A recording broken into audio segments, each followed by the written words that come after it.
very difficult.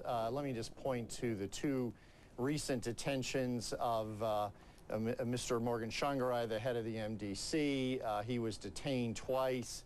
And then also the incident just the other day with American and British diplomats being stopped at a checkpoint in Bandura, their tires slashed, a vehicle was threatened that the persons inside would be burned to death. Something really awful could have happened there.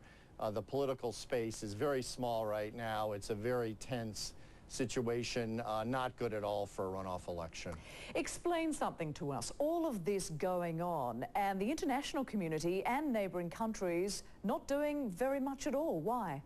Well, I would, I guess, agree and disagree. In terms of the West and the Americans and the British, certainly Ambassador McGee is out there doing the things he ought to be doing, helping console those who've been injured, sending his Foreign Service officers into the field to document exactly the violence and intimidation going on, not unlike what went on in my tour of duty in 2000 during the elections there. I certainly would encourage the region in Southern Africa to be doing more to really push Mugabe and his group to open some space for this runoff. I also know the Americans, I believe, will go to the Security Council this week at the UN to demand that their diplomats be treated with respect and handled in a safe manner there. We are witnessing, though, democracy gone awry here. If there was any sense of democracy being there, and there is a sense that the international community, and certainly, as you mentioned, neighbouring countries are standing by doing very little. What more then? You mentioned the UN, but what more can be done, and why are those neighbouring countries refusing to do anything or stand in or intervene in any form? Well, what more can be done is bring this before the Security Council. I know that they attempted to do something perhaps a month or two ago that was stymied, but let our ambassador at the UN make the case along with the other countries.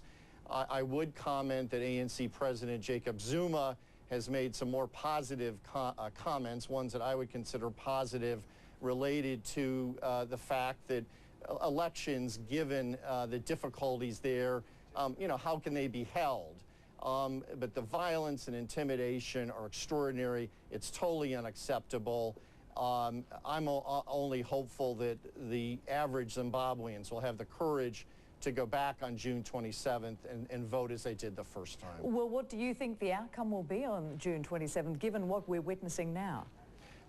Who can predict? You know, the Mugabe and the thugs around him, their modus operandi is fear, intimidation, violence, make people stay home. Interestingly enough, in the Bandura, Chinoy area where a lot of this violence has taken place was an area of violence during the liberation struggle war. There was a motel, an abandoned motel, up toward Zambia in the Croy area that was used as a torture chamber during my tour of duty there. They tried to kill Tsvangirai when I was there, when he was the labor leader, to throw him out of a 10-story office building window. So, you know, hopefully the Zimbabwean people will stand up and go and vote that day in spite of the severe restrictions being put on the MDC and Morgan Tsvangirai and his campaign efforts. All right, we shall have to see. Tom McDonald, thank you so much for talking with us. Appreciate it. My pleasure, Rosemary.